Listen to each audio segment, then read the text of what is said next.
من بعد ما نزلنا فيديو تجهيز الاقتحام لبيت ابو فلا وظل علينا الفيديو الاخير من السلسله، صار شي معنا سواه حسن، رجعنا لنقطه الصفر حرفيا. 24 ساعه والله لغير مكان سكني ولا اروح مكان ابن امك، ابن امك تلاقيني. فبعد ما حطينا له الرساله على السياره بلشنا نحس انه الخطه عم تنجح. والله شكله عصب. وقف سيارته بتبلش تمشي باتجاه، فمباشرة بدأنا نركض بأقصى ما عنا. بعد خلينا ناخذ الكاميرا ونهرب. يلا عجل يمكن يرجع لانه باي لحظه. وكنا خايفين صراحة انه ابو فلا يكون ماخذ الكاميرا، بس الحمد لله. يا اخوان هي الكاميرا موجودة. ما شافها؟ عم نسجل. كمية السعادة يا جماعة كانت عنا مش طبيعية، بالرغم من الشوق المش طبيعي. يا جماعة ما قلت له.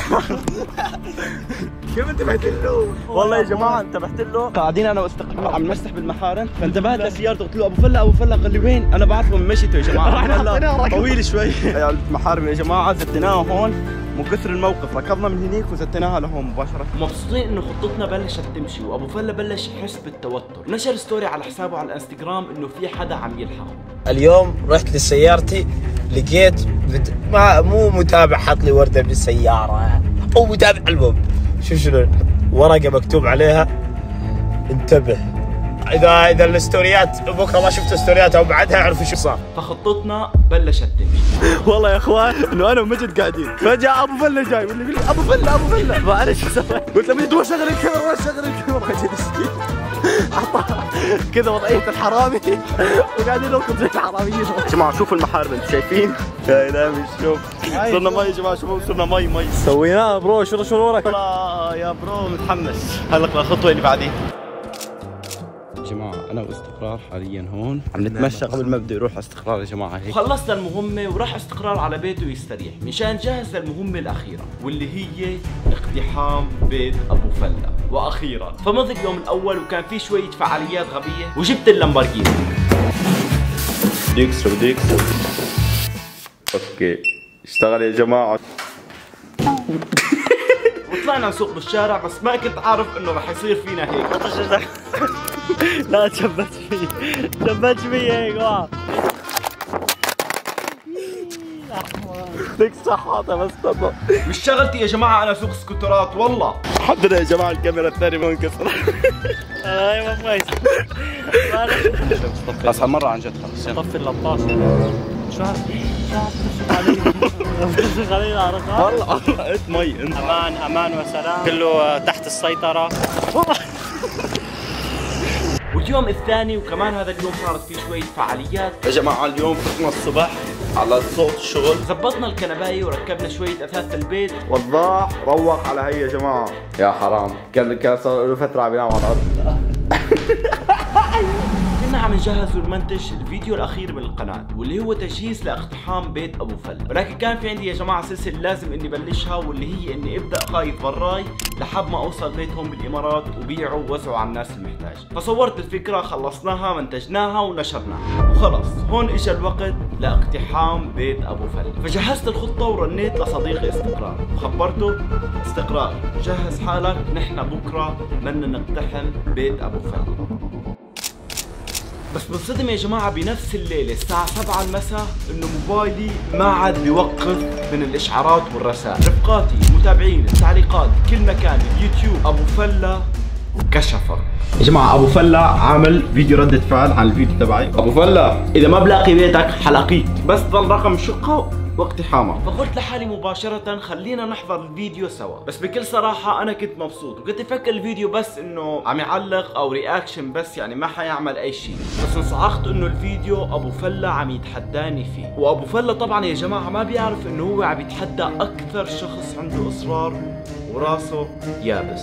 فيلا يا جماعة خلينا نحضر الفيديو، أنا مش عارف شو حتكون ردة فعل أبو فلا. يلا خلينا نبلش. انا كثير مبسوط انه وصلنا 40 مليون وقربنا على 50 مليون مشترك وقاعد اقرا. مبروك حبيبي ابو فلا على حتصل 50 وحتصل 100، بس في شخص قبل ما توصل 100 مليون رح ينافسك.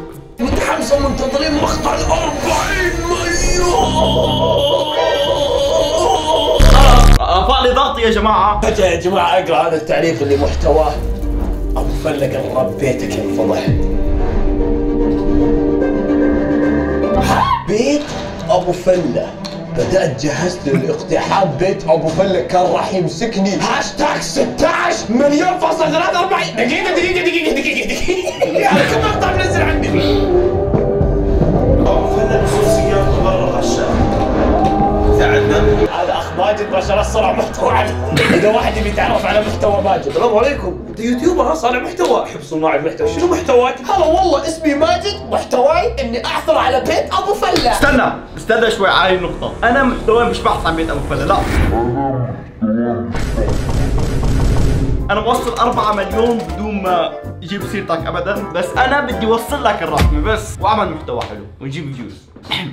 بدأت أجهز لاقتحام بيت أبو فله، لقيت سيارة أبو فله، لقيت بناية أبو فله. بنيت غرفة سرية، حلو طلع برا المحتوى. هاي شفت كيف؟ شفت؟ لا تظلمني، أنا مش منزل 16 فيديو عن أبو فله، أنا مبلش برحلة من الصفر لفنان مشهور. أول مقطع تكلم عني، أيوة سافرت عشان أروح أبحث عن أبو فله. نشوف المتابع اللي يبي يقتحم بيتي. يا عمي مش متابع، أنا يوتيوبر بنزل محتوى بيطلع محتواي. دقيقة، أنت تبي تلاقيني عشان تعطيني رسمة؟ أخوي كل الشرف أخذ الرسمة.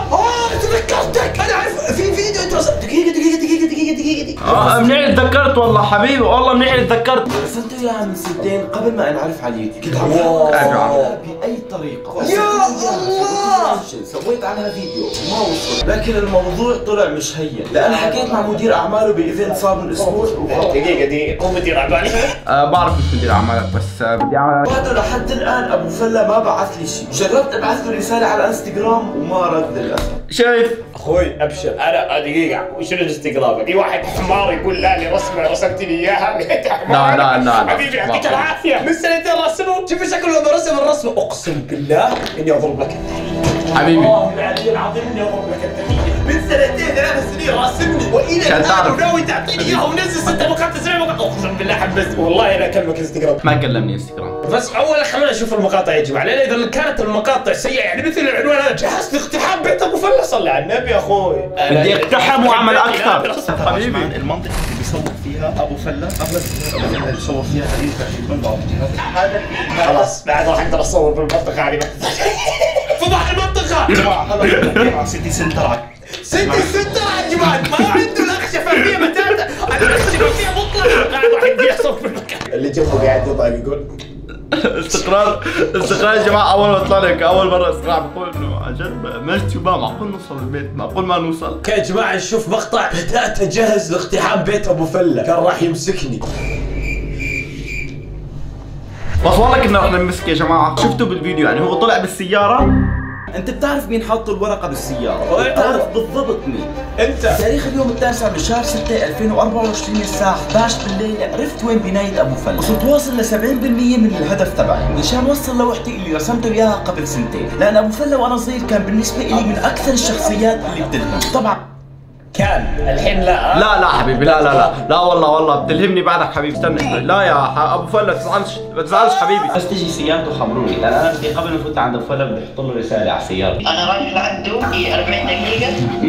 واشوف شنو هي موجودة ولا شنو؟ يلا اوكي حبيبي زكريا سلم. هذه خيانه زكو. هذا ابن الذين قاعد يعطي معلومات يقول له حبيبي بعدك ما بتعرف، بعد في إلي ناس جوا. انا جوا. الو طلعني تبعي خليه موجود. تواصل اتصالات ورسائل. بعتني بهالسرعه. طلعت سيارته يا جماعة بالشركة، الشركة يا جماعة تبعت أبو فله كثير كبيرة صدقا، ما توقعت هيك أبدا. طيب بعد السماعات. طلعوا من شركة أبو فله وبلشوا يشروا علي. يا جماعة بعد ما سكر كل شيء بوجهنا قلنا خلينا خلص نطلب تاكسي ونرجع على البيت. بعد ما مشت السيارة يا جماعة ما يقارب ال 200 متر لمحت سيارة رابتر أحمر بتشبه كثير سيارة أبو فله. مباشرة خبرت سائق التاكسي إنه يوقف لأنزل شوف السيارة، وخليت استقرار ينتظرني بالتاكسي لا أتأكد. الحقوا طلع براسه. بس سيارته اختفت. بعدين يا جماعه طلعت الممر الثاني وصارت ورانا، نحن هون وهي هون، مباشره عملنا حالنا ميتين ومشينا كانه ما بنعرف شيء. والله كان راح يلقطنا يا جماعه. فرحنا لقدام لعند بيتهم، خبر تبعت السوبر ماركت اذا شافوه مباشره يرنوا لنا لانه هو بالمنطقه، ونحن وطالعين من السوبر ماركت يا جماعه بشوف ابو فله جاي وصافي السياره بنفس بس طلعوني على ايماءات وجه ابو فله ايش في؟ وانا شفته هو جاي.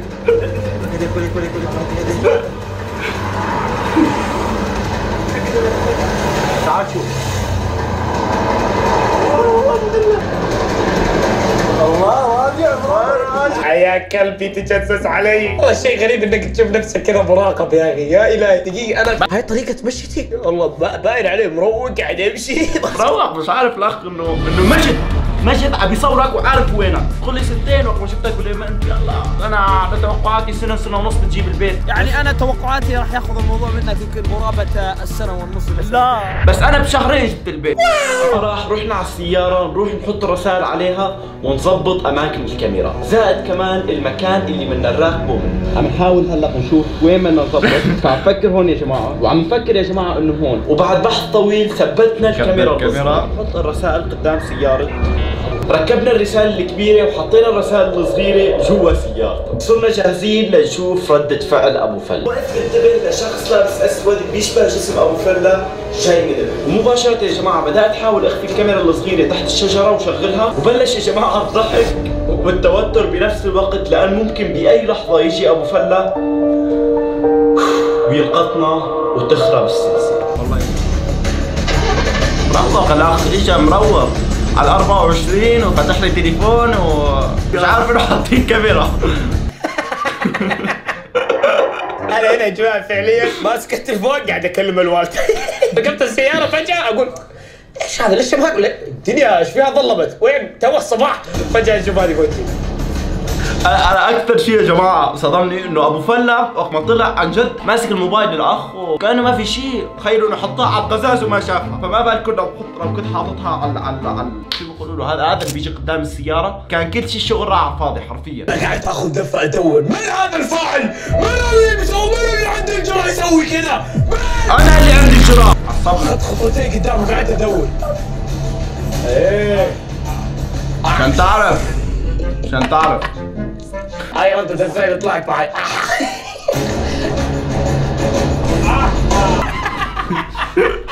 انا قلت له يا جماعه وقت ما عملت لكم هي الحركه انه طلع هيك وطلع هيك يمين يسار، قلت له خلص هلا لقطنا راح يفجر الدنيا. اخر شيء طلعت منه كلمه اح. هنا قلت اخذ صوره ذاتها نو بس عشان تشوفون ما اتفاهم يا جماعه. شوف كيف رميتها؟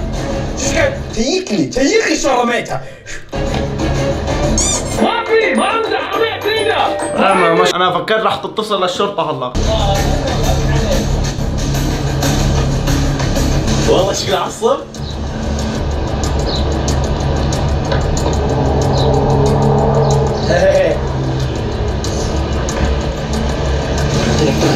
عجبكم؟